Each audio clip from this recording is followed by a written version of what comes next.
같이 기도 드리시겠습니다. 아버지 하나님 감사합니다. 오늘 주님 이렇게 또 3일절 허락하시고 주님의 신실하심으로 말씀 시간 허락하신 감사합니다.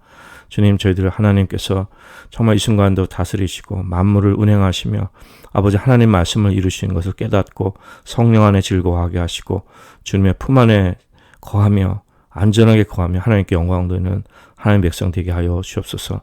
예수님의 이름으로 간절히 기도드리옵나이다. 아멘. 오늘은 에베소 4장 7절부터 10절까지의 내용을 보겠습니다. 우리 각 사람에게 그리스도의 선물의 분량대로 은혜를 주셨나니 그러므로 이르기를 그가 위로 올라가실 때에 사로잡힌 자를 사로잡고 사람들에게 선물을 주셨다 하였도다. 올라가셨다 하였은즉 땅 아랫곳으로 내리셨던 것이 아니면 무엇이냐. 내리셨던 그가 곧 모든 하늘 위에 오르신 자니 이는 만물을 충만케 하려 하심이라. 아멘. 오늘은 그 7절 시작에 있는 말씀, 우리 각 사람에게 라는 제목으로 이 에베소 말씀 4장 말씀 전해드리도록 하겠습니다. 먼저 그 앞절들에서 보면은 다 그리스도의 몸인 그 교회도 하나고 성령도 하나고 또 한 소망의 부르심을 입었고 또 주님도 하나고 믿음도 하나고 세례도 하나고 하나님도 하나시라고 했습니다. 그래서 모든 것이 다 하나가 되고 또 주님 안에서 다 통일되고 이렇게 그 연합된 그것을 말씀해 줍니다. 그런데 7절에 보면은 우리 각 사람에게 그리스도의 선물의 분량대로 은혜를 주셨다고 했습니다. 그런데 이것이 다 하나라고 말씀했는데 이젠 각 사람을 말씀하시고 또 그 그리스도의 선물의 분량대로 은혜를 주셨다고 했습니다. 그러니까 각 사람이 다 다르다는 거예요. 그러니까 앞에서는 하나라고 말씀하고 다 연합하는 것을 말씀하지만 또 7절에서는 이것이 각기 다 다른 것을 말씀하는 것입니다. 그렇기 때문에 항상 말씀드리지만은 이렇게 그 성경에서 말씀하신 하나됨이라는 것은 이렇게 도장 찍어내듯이 하나 되는 것이 아니고 우리가 다 로봇처럼 똑같이 이렇게 천편일률적으로 하나 되는 것을 말씀하는 것이 아닙니다. 우리는 이렇게 각 사람에게 다 고유하게 다 그 다름이 있는 것입니다. 그러니까 한 사람도 똑같은 사람이 없듯이 사람마다 다 고유성이 있고 각기 다 다른 것입니다. 그런데 동시에 하나됨이 있는 것입니다. 그래서 이 교회의 의미가 항상 이 두 가지가 항상 같이 가는데 하나됨이라고 그래서 우리가 어떤 뭐 이단 교회에서 그냥 똑같이 열을 맞춰가지고 뭐 모든 걸 다 어떤 그러한 그 형식에 맞춰가지고 다 무슨 어떤 그러한 형태에 맞춰가지고 믿음을 다 뭐 훈련시키고 연습시키고 뭐 재생산하고 이런 것이 아니라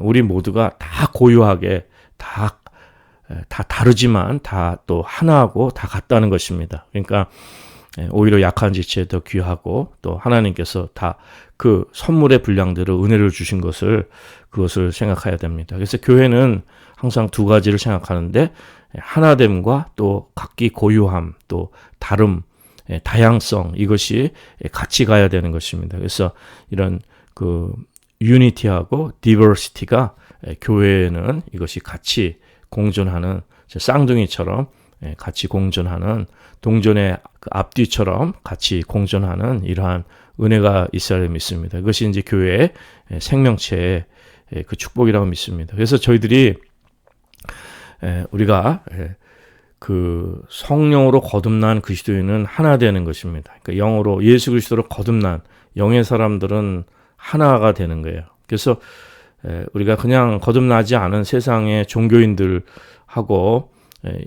육적인 삶하고는 저희들이 교통할 수가 없습니다. 거듭난 사람들은 영의 얘기를 하면 세상 사람들은 육의 얘기를 하고 세상 얘기를 하는데 그렇다면 저희 가운데 교통이 있을 수가 없습니다. 그러나 성령으로 거듭난 사람들은 영의 교통이 있는 사람들은 각기 다 다를 수가 있습니다. 심지어는 바울과 바나바도 서로 의견이 맞지 않아서 갈라서기도 하고 했지만은 그런 한 성령님 안에 있는 것입니다. 베드로와 바울이 또 다 다르듯이 사람마다 각기 다 다르고 또 연약한 점도 있고 강한 점도 있지만은 한 성령님께서 그 다른 은사들을 나누어 주시는 것입니다. 그래서 에베소뿐만 아니라 고린도전서에도 12장에서 말씀하시죠. 한 성령님께서 성령은 하나이지만 은사는 각기 다르게 나눠 주시는 것을 말씀하는 것입니다. 저희들도 주님 안에서 우리가 다 다른 거예요. 그래서 내가 판단하지 말고 하나님께서 다스리시고 하나님께 은혜를 주시는 그 마음을 갖고 저희들은 항상 한 마음을 가지고 서로 겸손하게 서로 낮게 여기고 또 이미 말씀 그 에베소 4장 앞쪽에서 말씀하는 것처럼 서로 겸손하게 온유하게 서로 참음으로 사랑 가운데 용납하는 그래서 평안에 매는 줄로 성령의 하나 되게 하신 걸 힘써 지키라는 거예요.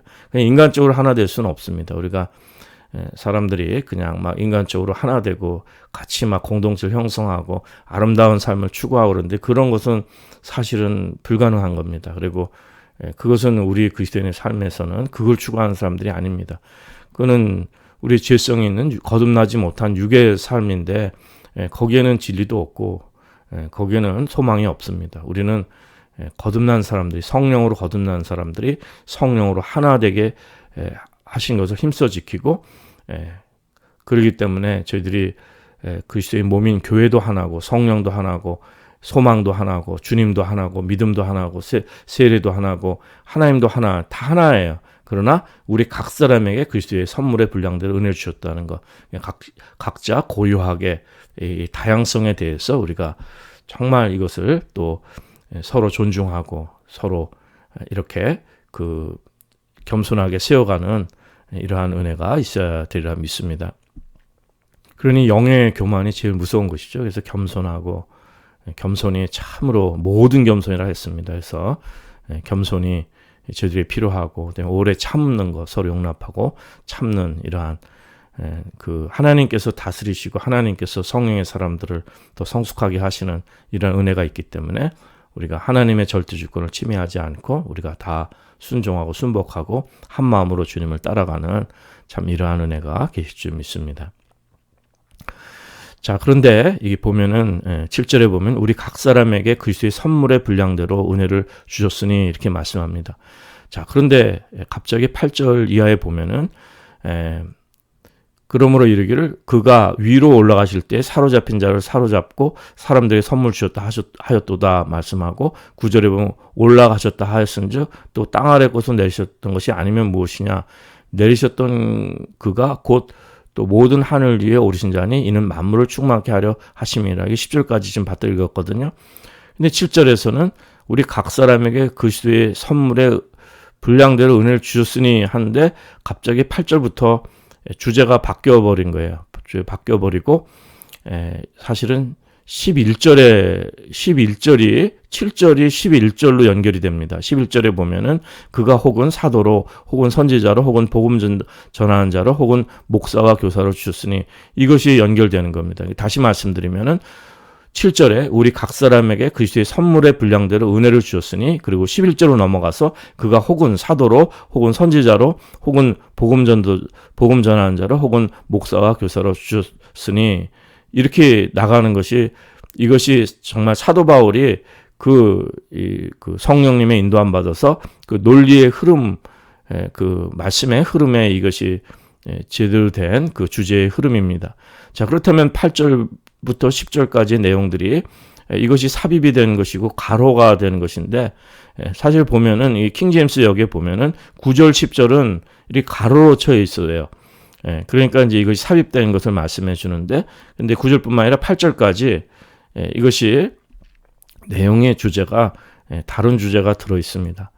자, 그런데 그것을 사도 바울이 그럼 왜 갑자기 이렇게 됐느냐 이제 이렇게 말씀하는데 사도 바울은 이런 그 식으로 말씀을 전할 때가 많이 있습니다.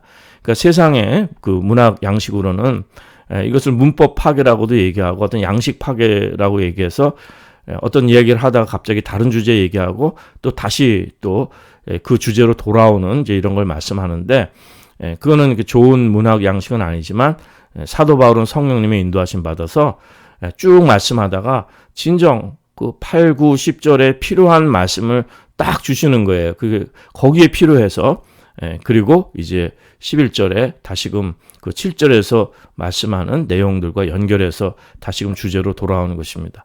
자, 그럼 우리 각 사람에게 그리스도의 선물에 분량될 은혜를 주셨나니 그가 혹은 사도로 혹은 선지자로 혹은 복음 전하는 자로 혹은 목사와 교사를 주셨다는 것이 이제 이것이 자연스러운 것인데 11절인데 그러면은 이 8절부터 10절의 이 내용들은 이것이 무슨 내용이길래 이렇게 중요한가 이렇게 볼 수가 있습니다.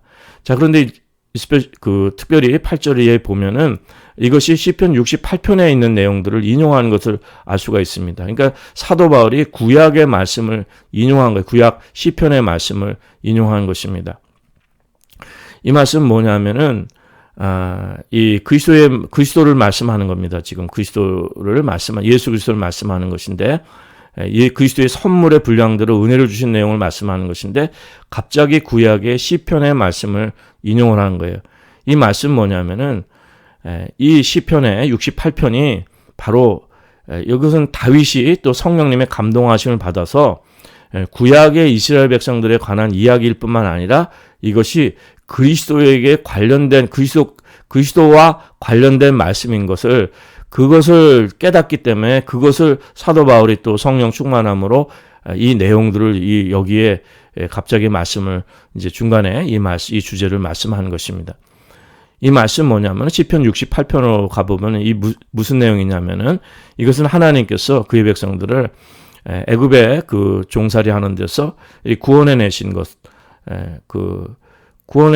광야로 불러내신 내용들, 그리고 하나님께서 이 모든 정말 악한 자들을 물리치시고 승리를 허락하신 이러한 내용들을 말씀합니다. 하나님의 그 크신 권능을 말씀하는데, 그런데 이 구약의 이 출애굽 사건, 이 역사의 사건은 이것은 구약의 역사를 말씀할 뿐만 아니라 이 다윗은 그 구약의 자기 선조들의 이 말씀을 통해서 오실 그리스도를 깨닫는 그런 예언자가 된 것입니다. 예언자. 그래서 사실은 이 시편 68편에 있는 말씀이 그리스도를 예언하는 말씀입니다. 거기에 여호와는 바로 그리스도를 말씀하는 것입니다.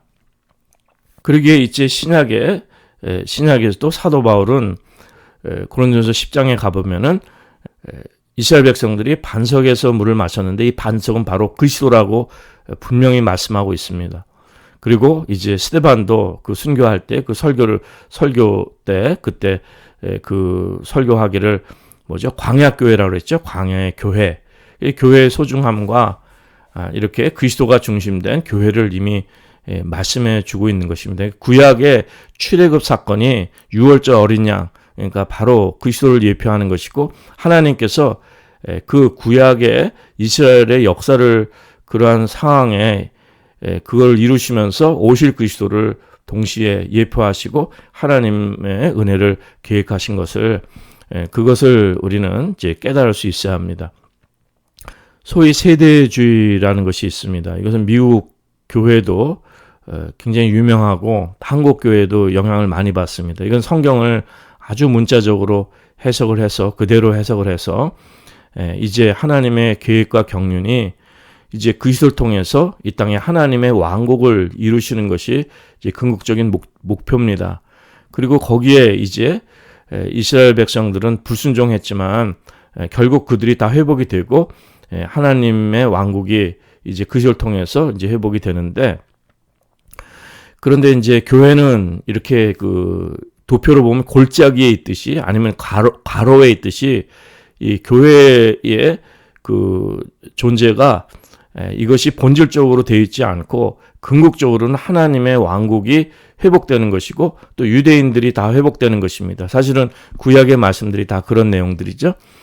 그래서 교회의 중요성보다도 하나님 나라 왕국이 이루어지고 또 유대인들이 돌아오는 이러한 궁극적인 하나님 말씀이 이루어지는 그 내용들의 포커스를 맞추기가 쉬운데, 성경은 교회 이미 말씀드렸어요. 스데반도 그렇고 광야의 교회가 이것이 중심이 되어야 되는 것이고 교회는 그리스도의 몸입니다. 그래서 예수 그리스도가 중심이 되어야 됩니다. 하나님의 원래 계획에는 교회가 있지 않다고 보는 이런 세대주의적인 것은 잘못된 것입니다. 원래 교회가 본질이 되어야 됩니다. 이 말씀은 만세전에 창세전에 그리스도 안에서 하나님께서는 우리에게 구원을 허락하시고 하나님께서 이 그리스도와 함께 예수님과 함께 이 만물을 창조할 뿐만 아니라 이 만물이 다 그리스도를 위한 것입니다. 그러니까 그리스도를 통해서 만물이 다 새로워지는 것이고 저희들은 그 구약이나 신약이나 오직 그리스도입니다. 그래서 구약은 오실 그리스도를 예언한 책이고 그래서 다윗이 성령의 감동하심으로 그리스도를 말씀하는 것이고 또 신약은 사도 바울이 이렇게 말씀하는 내용 다 그리스도에 관한 것입니다. 이것은 오신 그리스도를 말씀하고 또 다시 오실 그리스도를 바라보는 그 계시의 말씀이 이루어지는 것을 바라보는 것이 성경이고 우리 믿음의 핵심입니다. 그러니까 만물은 그리스도 안에서 다 회복이 된 것입니다. 그리스도의 몸인 교회가 가장 소중한 것이고 예수 그리스도를 통해서 저희들이 구원받고 예수 그리스도를 통해서 저희들이 하나님께서 다스리시고 말씀이 이루어지고 생명이 이루어지고 이 모든 것이 그 하나님의 뜻이 이루어지는 것을 고백하는 것이 저희 그리스도인입니다. 사도 바울은 그 사단의 종되다가 이제 자기는 이제 그리스도의 그 본드 슬레이브가 됐다고 고백했습니다. 그 말씀 뭐냐면은 그 그리스도의 종이 됐다는 것이죠. 그건 뭐냐 그리스도께서 다 값주고 사셨다는 거예요. 예수님께서 시장에서 그 사도 바울 값주고 사셨다는 거예요. 사단의 권세에서 사단의 종인데 그 예수님이 값주고 사셨다는 것입니다. 저희들도 이 사단의 권세에서 사단의 종 노릇하는 저희들을 예수님 피 흘리셔서 예수님 값주고 저희를 사신 거예요. 그래서 저희들은 내 인생이 내가 소유가 주인이 아닙니다. 우리의 소유는 주님이십니다. 주님이 우리를 값주고 사셨기 때문에 그래서 예수님이 우리 삶의 주인이시고 예수님을 모시고 사는 이러한 은혜가 있는 것입니다. 그 예수님을 통해서 하나님 앞에 나아가고 그래서 하나님의 다스리심과 우리가 이 예수님 안에서 우리가 성령을 받아서 그래서 이 하나님의 영이시고 예수님의 영이신 이 성령님이 우리 속에 내주하심을 인해서 우리는 사단의 권세에서 하나님 나라로 옮기고 이 세상과 다른 영의 삶을 살고 성령께 인도함 받는 진리의 삶을 살게 된 것입니다. 근데 그 중심에는 예수 그리스도예요. 예수 그리스도가 전부입니다. 그 예수 그리스도를 믿는 믿음, 예수님을 주인으로 모시는 믿음, 예수 그리스도의 영인 성령님이 우리 속에 보혜사 성령님을 들어오신 이 축복, 이것이 우리 구별된 그리스도인의 삶인 것입니다. 그래서 사도 바울은 이렇게 그 각 사람에게 은사 하나님 나신 선물을 말씀할 때 이렇게 구약의 시편의 말씀을 인용하면서 그것이 그리스도에 관한 것인 것을 말씀해 주는 것입니다. 저희들도 이러한 믿음을 정말 가질 때 우리가 잘못된 믿음에 빠지지 않고 저희들이 바른 믿음 속에서 오직 구약이나 신약이나 오직 예수 그리스도 안에서 이러한 그 받는 저희들 영혼의 축복과 그 그리스도 안에 구원받은 성도들의 성령님의 은사의 축복들을 우리가 깨닫는 이러한 진리의 사람들이 되는 것입니다. 우리가 한 가지 좀 생각해야 될 것은 뭐냐면은 근데 그 에베소 그 4장 8절에 보면은 8절에 보면 그러므로 이르기를 그가 위로 올라가실 때 사로잡힌 자를 사로잡고 사람들에게 선물을 주셨다 하였도다. 예수님께서 선물을 주신 것을 말씀하시는 것이고 이제 구약의 시편은 하나님께서 선물을 사람으로부터 받으셨다고 얘기하는 것입니다. 그래서 자칫 이것이 모순된 것으로 오해하기 쉬운데 그러나 이것도 그리스도 안에서 이것이 주고받는 것이 그리스도 안에서 이것이 모순되지 않은 같은 의미로 저희들이 해석할 수가 있습니다. 사도행전 2장에서도 그 예수님께서는 하나님께 받은 것을 저희들에게 주신 것을 그것을 말씀하시는 것입니다. 그러니까 무슨 말씀이냐면 예수님 안에서는 받는 것과 주는 것이 같은 의미가 있는 것입니다. 그러니까 주기 위해서 받는 것이기 때문에 받는 것과 주는 것이 같은 의미가 있고 그렇기 때문에 이것이 에베소 4장의 말씀이나 시편 68편의 말씀이나 하나님께서 받으시는 것 이것은 결국 그리스도를 통해서 주시려는 이러한 은혜가 있기 때문에 이것이 모순되지 않고 이 표현은 다르지만 같은 뜻인 것을 저희들이 정말 깨달을 수 있을 것입니다. 예수님께 받은 이 축복 영혼의 축복 누리시고 오늘도 예수님을 주님으로 모시는 이러한 은혜가 있고, 이거는 우리 각 사람에게 그리스도의 선물의 분량대로 은혜를 주시는 것이니까 이 은혜 가운데 우리가 고유하게 다른 사람과 비교하지 않고 이렇게 정말 생명 가운데 거하시는 이러한 축복이 있고, 우리가 그럼으로 인해서 우리가 하나가 되는 거지. 성령 안에 하나가 되고 한 교회를 세우고 그 주 안에서 한 주님을 모시고 우리가 각기 다르지만 각기 고유하지만 주 안에서 교통하는 이러한 성도의 교제가 이루어질 줄 믿습니다. 자, 이게 그가 8절에 보면은 지금 에베소 4장 8절에 보면은 이미 받들어 읽었지만 8절에 보면은 그가 위로 올라가실 때 사로잡힌 자들 사로잡았다고 했습니다. 그런데 이것을 잘못 해석하는 사람들이 있습니다. 사로잡힌 자를 사로잡았다는 이것을 이제 구약의 성도들이 그 음부에 내려가 있는데 예수님께서 그것을 해방시켜 주신 것으로 잘못 해석합니다. 특별히 그 로만 캐톨릭의 잘못된 교리에 빠지지 말아야 합니다. 이 사로잡힌 자를 사로잡았다는 뜻은, 이것은 가장 바른 이해가 무엇이냐면은, 이제 고대의 정복자들이 전쟁에서 이겨서 이렇게 돌아오면 사로잡힌 자들, 그러니까 그 포로들을 다 잡아갖고 옵니다. 쇠사슬에 묶고 다 잡아갖고 오고, 그리고 그 백성들에겐 선물을 나눠주는 이러한 은혜가 있는 것입니다. 그러니까 이 사로잡힌 자를 사로잡았다는 것은 사단의 권세, 죽음의 권세, 악한 자들을 다 사로잡으셨다는 그 말씀입니다. 그들 포로로 잡으신 것을 말씀하는 것입니다. 이것이 칼빈이나 마틴 루이스 존스 목사님이나 이렇게 우리 개혁신앙의 바른 신앙의 말씀의 해석으로 우리가 해석할 수가 있는 것입니다. 그리고 하나님의 사람들에게 선물을 주신 이러한 축복이 있는 것입니다. 저희들은 정말 하나님께서 사단의 권세, 악한 권세, 죽음의 권세에서 구원해내시고 그들을 다 사로잡고 다 승리하셨습니다. 부활승천하시고 이제 다시 오실 주님이십니다. 저희들은 이미 영생을 얻었고 악한 권세에서 저희들은 해방을 받아 성령님께 인도함 받는 믿음의 사람이 되었습니다. 그리고 주님은 저희들에게 이렇게 은혜를 주시고 분량대로 선물을 주시는, 선물을 값없이 주시는 것입니다. 사람이 만들어낸, 우리 질성 있는 사람이 만들어낸 것이 아니라 값없이 주님께서 저희들에게 각 사람에게 그주의 선물의 분량된 은혜를 주셨다고 말씀하는 것입니다. 그래서 이제 11절에 보면은 사도로, 선지자로, 복음전자로, 목사, 교사 주신 걸 말씀하는데, 이것은 그리스도의 몸을 세우게 하는 것, 성도를 온전케 하고 그리스도의 몸을 세우게 하라는 것입니다. 그래서 진정 우리가 필요한 것은 이제 다음에 이제 추후에 이 말씀을 또 다시 보겠지만은 13절에 보면 우리가 다 하나님의 아들을 믿는 것과 아는 일이 하나가 되어 온전한 사람을 이루어 그리스도의 장성한 분량이 충만한 데까지 이러한 목적을 갖고 있는 것입니다. 우리가 주님께서 주신 선물을 받아서, 영의 선물을 받아서 그리스도의 장성한 분량으로 자라나가고 성령 충만한 하나님의 백성 되고 정말 주님이 주시는 은혜 가운데, 생명 가운데 영의 삶에 거하시는 이러한 축복이 있으시기 바랍니다.